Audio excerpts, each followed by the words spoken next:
এক গ্লাস জল নিয়ে এসো তো। তুমি একটু নিজে উঠে নিয়ে নাও না।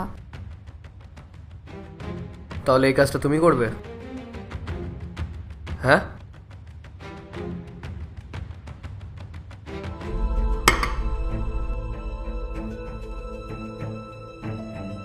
হ্যালো। হ্যাঁ বল। নেহা, তুই বলছিলিস না যে তোদের অফিসে জবের ভ্যাকেন্সি আছে? তুই আমার জন্য একটা ব্যবস্থা করবি রে।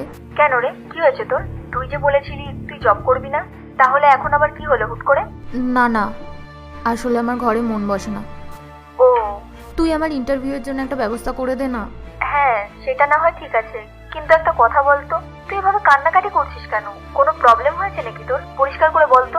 আমি বুঝে গেছি, মানুষকে যদি সেলফ রেসপেক্ট পেতে হয় না, তাহলে তাকে নিজের পায়ে দাঁড়াতে হয়, টাকা কামাতে হয়।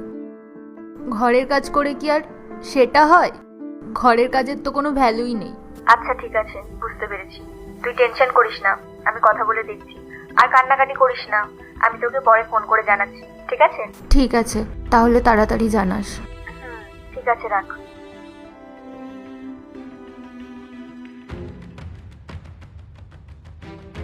সরি।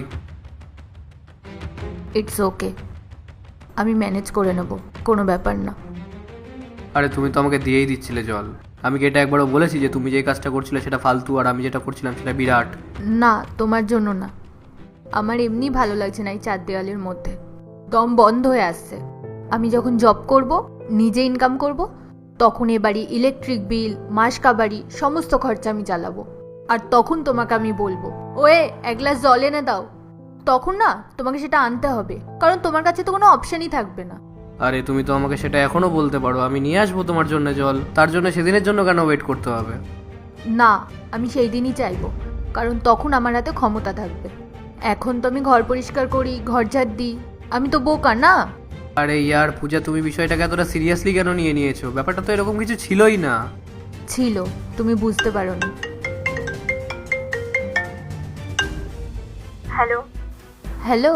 শোন, তুই মানডেতে চলে আয়, তোর ইন্টারভিউ হয়ে যাবে, কোনো অসুবিধা নেই, ঠিক আছে? হ্যাঁ হ্যাঁ, মানডে ডান, আমি চলে আসবো। বলছি স্যালারি কত দেবে? দেখ, তোর তো কোনো এক্সপিরিয়েন্স নেই, তাই স্টার্টিং স্যালারি তোকে 10,000 দেবে। হ্যালো, কি রে শুনছিস? কি? 40,000? কি? ওকে ওকে, ডান ডান ডান। আরে পাগল হয়ে গেলি নাকি তুই? আমি তোকে 10,000 টাকার কথা বলছি, 40 তো আমার নিজেরই হয়নি এখনো, কি সব বলছিস? কি? Urgent hearing? আরে আজব পাবলিক তো, একে কি বলছি আরে কি বুঝছে? আচ্ছা আচ্ছা ঠিক আছে, আমি মানডেতেই চলে আসবো ইন্টারভিউ দিতে। উফ, তুই কানে শুনতে পাচ্ছিস না আমি কি বলছি তোকে? তুই কি পাগল হয়ে গেছিস? আমি তোকে 10 বলেছি, 10। থ্যাংক ইউ, রাখছি ভাই। হ্যাঁ আরে ধ্যাত, আমার কথাটা তো শুনবি, তোকে কি বলছি? আরে পূজা, আই এম সরি, আমাকে ক্ষমা করে দাও না। আরে তোমাকে এইসব কিচ্ছু করতে হবে না, তোমাকে কোনো জব করতে হবে না। না, এটার প্রয়োজন আছে।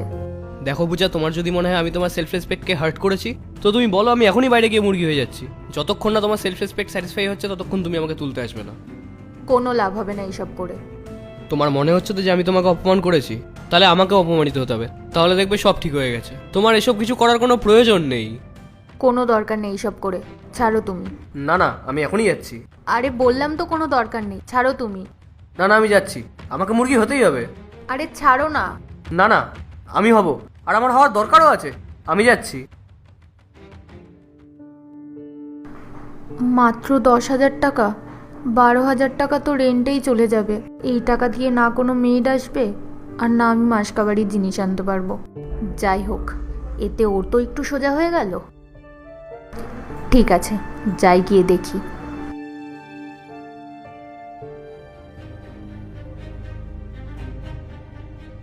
তুমি না মুরগি হতে গেছিলে?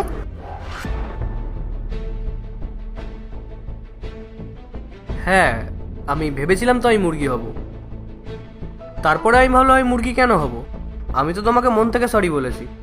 আর তারপর আমি আরেকটা কথাও ভাবলাম, তোমার ওই 40,000 টাকা স্যালারি চাকরিটা করে নেওয়া উচিত। এতে করে কি হবে বলো তো? আমার মাথায় যে চাপটা আছে ওটা অনেকটা কমে যাবে, তাহলে আমার অনেক হেল্পও হয়ে যাবে। আসলে আমি এত চাপটা নিতে পারছি না। তুমি এক কাজ করো, তুমি তোমার ফ্রেন্ডকে কল করে চাকরিটা ডান করে দাও।